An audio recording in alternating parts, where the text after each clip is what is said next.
So hi and welcome to another video, and today I'm going to give you my first impressions on the HyperX Pulsefire Haste. Now this is just my quick overview. I'll be doing a full review on this. I'm getting through my other mice at the minute, and I'll go down with the full latency test and things like exact dimensions all over the mouse in those videos. But if you're not already, don't forget to like and subscribe so you get this information straight away, so it gives you that competitive edge over other rival gamers. So quick overview of the spec, then do the pros and cons. I'll give you my conclusion on this mouse. So this is using the PWM3335 sensor, and it's got a 1K polling rate. This sensor is a lower end sensor, although I found not particularly to have any issues with this one. It would have been nicer to have a 3389. Now it's a honeycomb design, going for the lightweight look. At the moment it comes in at $50 or 50 UK pounds. I actually bought one recently for 30 UK pounds, brand new, which is nuts. And that's why this mouse is certainly one to check out. I did pick mine up on Amazon. Now this is a 6-button configuration. It's got 2 mains, it's got a DPI, a scroll wheel press, and 2 side buttons. On the website it says it comes in at 59 grams. I weighed it in on my scales at 58 grams. What I did find quite amusing was it says with the cable 80 grams, that's 21 grams cable. Normally vendors will say with a little bit of cable, so a gram or 2. So I think HyperX here have included the entire cable. We'll find out when we do the teardown. I'm just about to do a weight reduction on this as well. I'll put a link in the video once that's dropped, so we can get this down even further in weight. I'll also be doing a full teardown as well, so you can take a look inside, or you can fix anything or tweak anything if you need to in the future. So the dimensions I took, and these are the light dimensions, I took every single inch. I've just done the standard ones here. So the length for me came in at 125 millimeters. The width at the grip where the buttons are 63 millimeters, and the height at the highest point was 38 millimeters. Now the hump on this is slightly to the rear. It's also got a flared rear arch, which I generally wouldn't like, but on this mouse I didn't find it to be an issue for me because it's a subtle flare. So let's start with the cons, and then we'll get into the pros. So some of the cons I didn't like were the side buttons. These had some pretty decent amount of pre-travel. Definitely could be improved.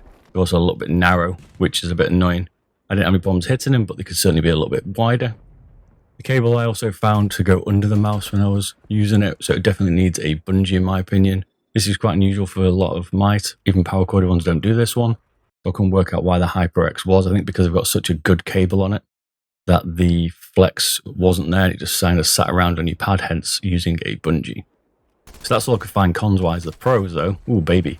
This thing has got a rock solid cable, as we said. This has got a very thin cable. Out the box, you probably won't need to power cord it. And I had no complaints other than it went under my mouse. The stress relief is slightly inclined upwards, which is great. Keeps the cable off the pad at the front especially.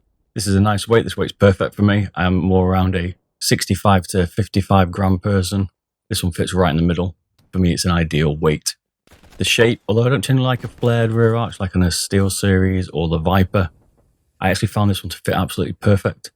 I was impressed. I didn't expect the HyperX to work so well for me. We'll go into that a little bit more later on. One of the things is the glide's really good on this, but they could improve some of the skates. They're not quite as rounded as I would like. There's like a subtle rounding on them. They're also a weird shape, and I think HyperX, this is somewhere they could definitely improve. You could sand the base down yourself, put your own feet on there, and I might do that as part of one of my mods. Comes with software. Woo! So many mice don't at the minute, and this is good to see from HyperX. A little bit of configuration. This is definitely a plus from my side, and this thing is absolutely rock solid. I can't find any creaks, squeaks, rattles, anything. This thing is built very well.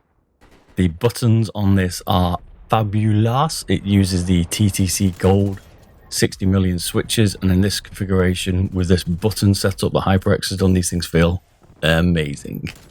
So I can't complain about that. It's perfect. So a few things to note here is the coating is a little bit slippy for me. It's got a little bit of a texture to it, but it could be a little bit grippier, but it's not gloss.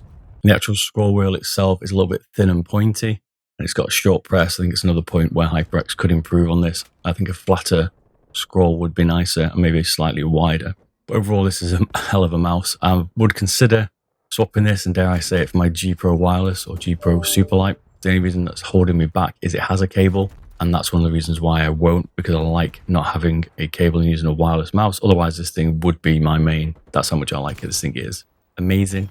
And for the price, unbeatable, I think, at the minute. This is definitely one to check out. If they put a 3389 in this, oh boy, this thing will fly off the shelves. Although it already is anyway. So that's it. Hope you like this quick overview and first impressions. We'll certainly be playing some of the new Battlefield 2042, and we'll also be playing the new Vanguard. So keep your eyes out for that, and I'll catch you soon. See you later. Bye bye.